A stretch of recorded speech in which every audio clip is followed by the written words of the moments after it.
The Lord's voice will come to us with supernatural wisdom and guidance beyond our ability to comprehend, but his means of speaking to us in our situations will often come differently from the way we would prefer, or even in a manner that he has used to speak to others.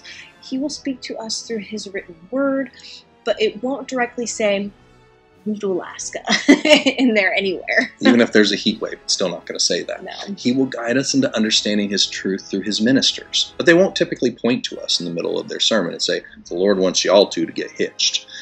The bushes we're walking past may simply sway in the breeze instead of catching a blaze, and that's probably for the best with how strict arson laws are.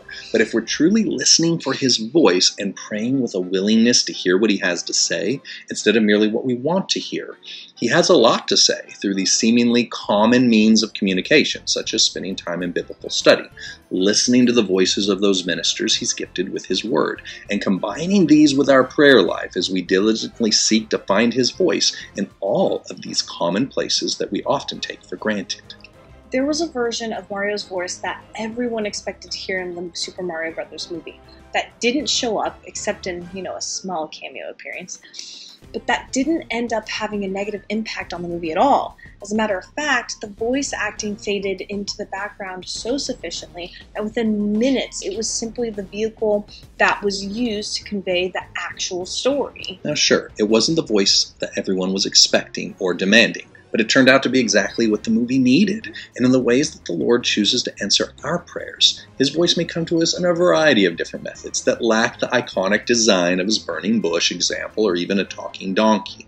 It may come in the stillness of a moment when we're reading a chapter in Psalms for the 100th time, when we suddenly see a verse differently than we've ever seen it before.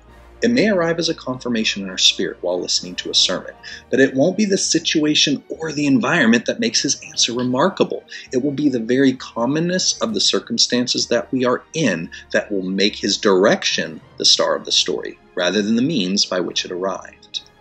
Let's not turn our noses up at the way the Lord answers our prayers simply because he didn't send his answer with thunder and trumpets. Sometimes his answer to our prayers for rain comes in the form of a cloud as small as a man's hand. And while he's still fully capable of answering with fire from heaven, he seems to prefer the intimacy of using a still small voice instead.